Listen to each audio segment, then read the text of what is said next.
Welcome to the Rochester, New Hampshire History Podcast, a monthly show that will shine a light on a piece of history that has been all but forgotten. In the latter half of the 19th century, the Wallace Shoe Company was Rochester's leading business, employing up to 750 people. The company was so successful, it became the largest business of its kind in the state.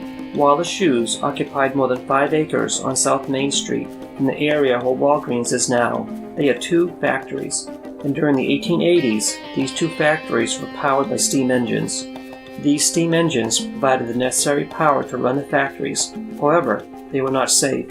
In the 1880s and 1890s, there were 2,000 boiler explosions in the United States. Back then, there were no safety guidelines or inspections of boilers. Working in a factory powered by steam engines was dangerous, with the ever-present risk of an exploding boiler.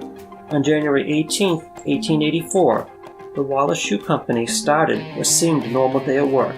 By 2:15 p.m., the boiler room had exploded, leaving in its wake dead and wounded. In 1884, the Wallace Shoe Factory was run by an engine of 120 horsepower, fed by 3 large boilers.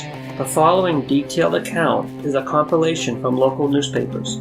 On January 18th, of the 3 boilers used for the purpose of driving the engine, 2 of them were out of repair. The work was being done by the middle boiler. Around 12 p.m., the safety valve of the active boiler malfunctioned. John Grimes, the engineer, shut down the middle boiler. He also weighed down the safety valve of the boiler with a brick. At 1 p.m., Grimes started the boiler back up, but had some trouble getting steam sufficient to drive the engine. He sent for Mr. Wallace and the machinist to come to the engine house. They looked the boiler all over and started it up again, but finding it impossible to run, they ordered the engineer to shut it down. During this exam, many employees had gathered about the boiler room, and had the explosion occurred 10 minutes earlier, 40 or 50 persons would have been killed. As it was, they had just left, and not traveled more than 40 feet when the explosion took place, which was heard for miles. William Cleveland and Joseph DePoe were standing with their backs to the boiler. They received the whole force of the explosion as the ends of 3 of the boilers were blown out. Their remains were found among the rubble near where they were standing. John Grimes and Angelo Hoyt were conversing a few feet in front of the door which opened to the boilers and were in direct line of the flying missiles. They were hurled some 60 feet against the leather shop and instantly killed. A large portion of the leather shop collapsed. Joseph Davison, Joseph Garnier, Thomas Downing, Frank Hurd, and William Grimes were all injured by flying debris. The exploding boiler was carried backwards through a chimney which was 16 feet in thickness, out through the boiler house, and in through an iron door of the brick storehouse, which was situated 100 feet away. The chimney fell, crushing in the roof of the boiler house. A fire broke out after the explosion and was quickly put out by the fire department.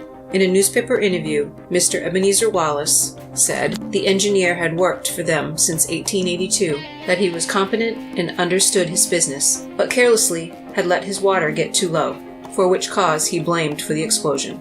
However, despite Wallace's claim that the engineer was at fault, there were rumors that the boilers were condemned and in need of maintenance. The funerals for the 4 victims were held on January 20th. John Hoyt was not married but left a little child. John Grimes was 43 years old and left a wife and 5 children. Joseph DePoe, age 30, left a wife and 1 child. William Cleveland, age 28, left a wife who was at work at the time of the accident in the stitching room of the factory. In 1905, a horrific boiler explosion at the Grover Shoe Factory in Brockton, Massachusetts, killed 58 people and injured 150. The explosion leveled the factory. The 4-story wooden structure collapsed and burst into flames. This disaster was the final straw, and the public demanded the government do something about factory safety. The Grover Shoe explosion led to safety laws and a national code for the safe operation of steam boilers. This ends the podcast. If you have any questions or comments, please email bobgriffinpodcast@gmail.com and come back next month for another episode of Rochester, New Hampshire History.